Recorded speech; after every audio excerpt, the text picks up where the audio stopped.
Hello and welcome back to Unknown to World Known. We're back today, getting ready for the start of the new season.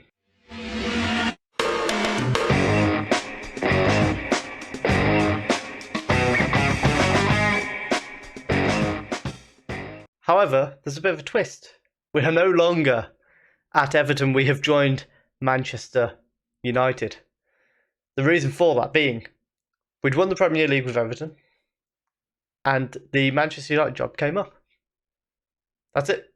As a Manchester United fan, I said early on in the save, if I had the chance to finish it at United, I thought that would be the perfect way for me to end the series.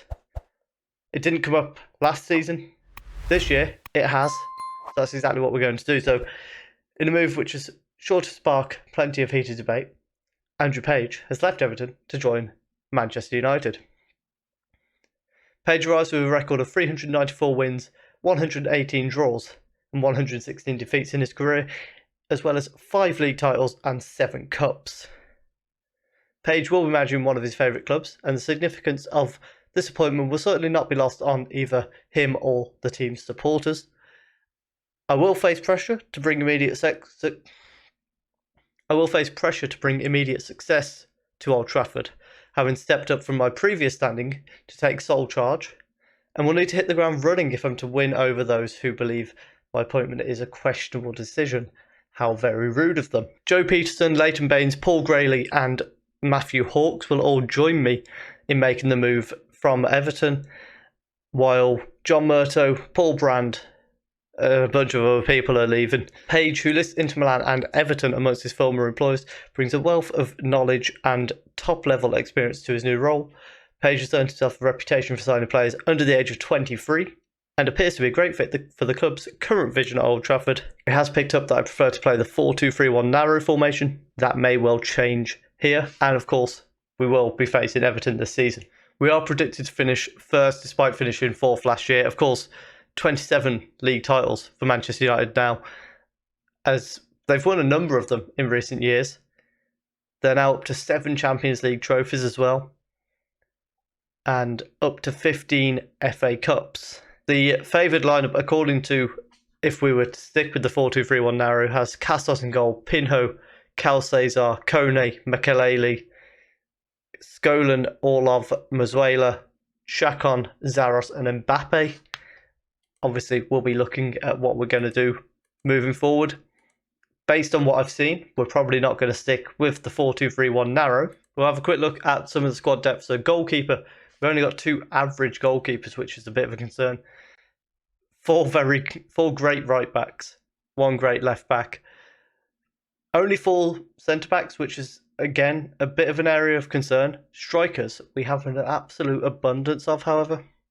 Right wingers and left wingers are fine. So looking at that straight away, it looks like we need a new goalkeeper. Looks like we need a couple extra centre backs and maybe a bit of selling some strikers, because 6 players who are great strikers, probably unnecessary. So as you can see here, Castos and Zare, both only 2-star rated goalkeepers, which is less than ideal. We've got quite a few good centre backs in there. Striker wise, we're looking at Chacon, looks like one of the best guys alongside Vlahovic, who's 34, and Mbappe at 35. So a couple of the older players, Ansu Fati's there as well. A couple of them will be on their way out at that age. Amad Diallo's still here. So we'll be looking to refresh a few of those positions.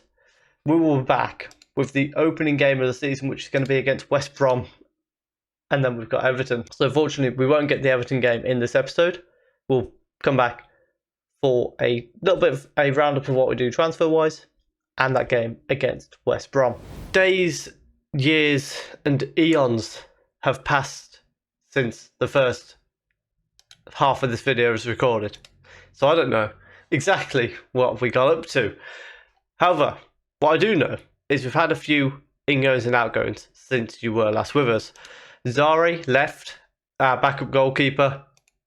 3.5 million to Olympiacos. He was never going to play, so off he went. We then sold Alexandru Dragomir, a left-back / attacking midfielder. What a combination that is. 10.25 million to Lille after a couple of loans. He was decent, but I don't think he was ever going to break into our first team, so off he went. And then most recently we sold Amad Diallo to AC Milan. So if we look at his career progression, he went to United as he did in real life for 19.75 million, left to Dortmund for 43 million, also had a loan at Rangers, ironically. Then went to Atletico for 69 million, to Juventus for 45 million, back to Atalanta, back to Manchester United, then back to Italy with AC Milan. He just didn't really fit in with what we want to do. Incoming, we've had Bakari Haidara, instantly levels above the goalkeeping options we had in Cassos and already forgotten his name, Zare. Most recently we brought in Jose Walber, who, despite this displaying him as a holding midfielder, he's going to be playing as centre-back for us, and we're going to make sure we're training him on that. We are indeed. He's come in as just getting a bit more options there. I think we only had 4 centre-backs, so I was quite urgently after somebody as an extra. We've still got 68 million pounds to spend, so have a little look at our squad here. Let me know where you think we should be strengthening. Obviously, on the horizon is going to be replacing Mbappe, Vlahovic and Fati and Musiala. They're going to need replacing quite soon, but not quite yet. What we've got today is a game against West Brom to start the new season and the new career at Manchester United. Obviously, disappointed we won't get Everton in, but we can play them in the February fixture, hopefully. Let's go and see how we're lining up today. So, as you would expect, we've got Haidara in goal. Our back 4 is Pinho, Kone, Cesar and Emilio Jose. Ferreira and Orlov as the holding midfielders. Then Muzuela, Skolin, Fati in behind, Mbappe up front. Everybody's going to get a chance to prove themselves. We've got a couple of young players on the bench or in the reserve. So we've got Agnew, who's not fit at the moment, but he's been promoted into the first team, as has Tony Hill. I don't believe he was in the first team yet. And also, where's the other one that we promoted? As is Zaros, who we've brought in, can play on the right or through the middle.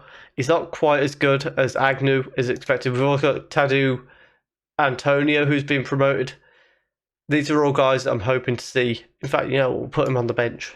I'm hoping to see them blood in throughout the season.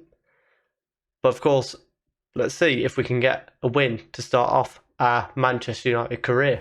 Jose with a throw-in. It took a while for us to get our first highlight. Ansu Fati sends the cross in. And I think Russo has pushed, Skolin. I was kind of following the ball towards the far post. We've been given a penalty. It looked a bit soft. Mbappe is going to step up, though, and hopefully put us 1-0 up. He does exactly that. 1-0 in our first game as Manchester United manager. Not the prettiest goals, but you take them however they come, and hopefully with an early goal, well, I say early goal, a goal late in the first half, maybe that will start to open the floodgates. A quieter first half, but we are leading 1-0. We'll just tell them to get back out. We're controlling possession. Let's hopefully grab another goal or two. Thiago throws the ball into Farah for West Brom here. It's played back to Wood at centre-back. And, West Brom, first highlight where they've really been on the ball. Small on the ball now and out to Russo, the man who gave away the penalty. Probably looking to make amends if he can. Left winger, though, was giving away a penalty, which isn't great. Gives the ball away there. Orlov plays the ball to Skolin over the top to Mbappe. One-on-one with the keeper. And that should be 2-0. I said I'd do it. Antonio will come on for Orlov in midfield. Vlahovic can come on for Muzuela, and then Mbappe will go out to the wing. Vlahovic will move up front. And very late on, we're going to bring Pinho off for Douglas Diaz, just to see out the last few minutes and avoid any second yellows there. Jose plays the ball towards Fati. He doesn't manage to head it on, though. It's back inside to Patino. And late on, really hoping this doesn't result in a West Brom goal. Cesar heads it back to Haidara with no real concerns. And maybe we're going to build from the back now. Haidara actually goes long towards Skolan, doesn't manage to find him. Russo plays a ball over the top towards Lanzalotta. Kone intercepts it, and then back to Haidara. That's a bit risky, and it's sent over the bar. Didn't like that at all. Kone plays the ball short to Ferreira. Diaz to Skolan, and then out to Mbappe on the right-hand side. He bursts forward with what's probably a lot less pace than he used to at age 35. Plays it back to Diaz, however. Oh, that's a poor attempt to play the ball inside. Kone with a lovely header, though. Finds Fati. Back to Cesar. And then forward to Ferreira. Antonio to Fati. Goes down the left wing. Chance for a cross here, perhaps. Cuts it back inside to Antonio. Back to Jose. Through to Fati. Lovely ball. Skolan. Oh. Looked like it was going to be such a lovely work goal. However, Burden breaks it too far on the right-hand side. Jose tries to clear it. Ball comes in, and Diaz deals with it. It's headed away again. Fati plays it off his man. Wins a throw-in. Jose throws the ball into Skolan, and back to Fati. This is a really long highlight to end the game. Kone on the ball here. Plays it back to Haidara, who goes long towards Vlahovic.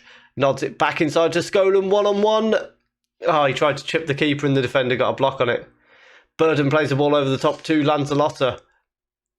Kone forces him wide and then slides in. Cesar clears it away. It's collected by Wang Zicao. Ball comes back in towards Burden. Kone heads it away again. Mbappe breaks away with it. Game over. Very long highlight to end the game. A 1-0 win. It wasn't the prettiest. We probably should have had more than just the one goal, if we're being honest, though. And we controlled the game. So it was a decent result, if unspectacular. And after that, rather mediocre first game, we'll call it. For the record, Everton ended up drawing 3-3 in a classic against West Ham. We will be back somewhere in the Champions League group stage, probably for the second or third group game. Maybe one will fall around this Manchester derby. If you have enjoyed that, please do leave a like down below. Leave a comment, let me know what you think we can achieve this season. Subscribe if you are enjoying the content, and thank you very much for watching.